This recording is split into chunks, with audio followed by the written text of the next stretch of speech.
Qu'est-ce que vous venez chercher dans un salon comme Patrimonia aujourd'hui?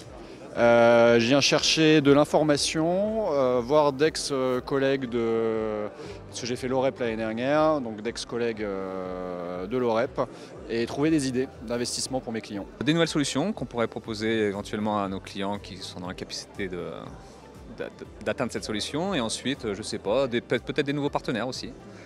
On n'en a jamais assez. C'est mon premier Patrimonia. Ça fait 2 ans que je suis CGP, mais c'est le premier où je viens ici alors que je suis lyonnais. Je viens chercher pas mal de choses. Déjà, revoir toujours nos partenaires, même si on les voit tout au long de l'année. En découvrir de nouveaux, bien sûr. Et voir de nouvelles opportunités qu'on ne connaît pas. C'est aussi un objet de formation avec les conférences et les différentes petites formations. Et apprendre, en fait, on a l'occasion d'apprendre plein de choses ici. Écoutez, on vient faire le point avec de nombreux partenaires suite à une politique des taux d'intérêt qui a justement beaucoup évolué et qui nous permet d'une part de savoir sur le volet immobilier si les choses ont changé en termes de valeur d'actifs, en termes également de liquidité, mais aussi faire un point sur les marchés financiers, parce qu'il y a beaucoup de choses qui vont se passer, baisse des taux d'intérêt, politique effectivement américaine, mais aussi peut-être une volatilité un petit peu plus prononcée sur ces prochains mois. Bien, on vient chercher le retour client, le retour d'expérience, savoir quel est le ressenti par rapport à nos propositions en termes d'investissement, quelle est la dynamique de collecte, ce qu'ont les clients en tête, leur appétit. Quels sont les défis que vous avez identifiés pour la fin d'année 2024 et peut-être début d'année 2025?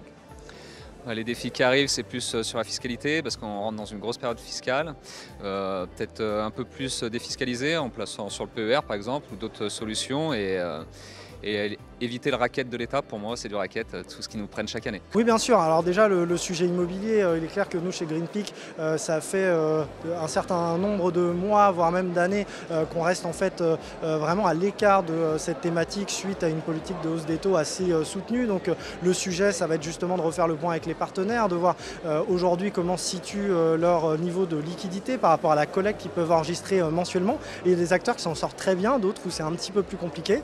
Il y a parfois des très belles opportunités aussi sur le marché secondaire, donc là c'est notamment sur le prime parisien. Je pense que c'est la recherche de rentabilité pour les CGP dans un monde qui est de plus en plus compliqué en termes de frais, etc. avec l'arrivée des fintech.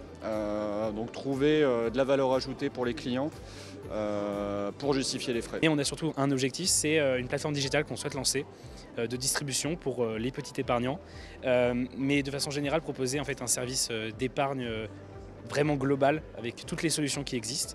Et du coup, on souhaite continuer sur ce développement, avancer pas à pas pour proposer demain la solution qui permettra d'aider les gens en gestion de patrimoine et qui n'y connaissent pas encore grand-chose. Les marchés financiers, ça reste quand même au cœur de notre métier, donc c'est le sujet clé pour nous de savoir aujourd'hui comment les allocations d'actifs vont évoluer par rapport à un monde obligataire beaucoup plus attractif, mais potentiellement avec des niveaux notamment sur les courbes les plus longues où on a eu une rémunération qui a fortement baissé, donc peut-être se repositionner sur d'autres typologies obligataires. Donc c'est le point, c'est justement l'objectif un petit peu de ce type d'événement, de creuser un peu ce type de stratégie un peu tactique. Et puis on a aussi du réglementaire avec la loi industrie verte qui nous amène à intégrer de plus en plus de non-cotés dans les allocations.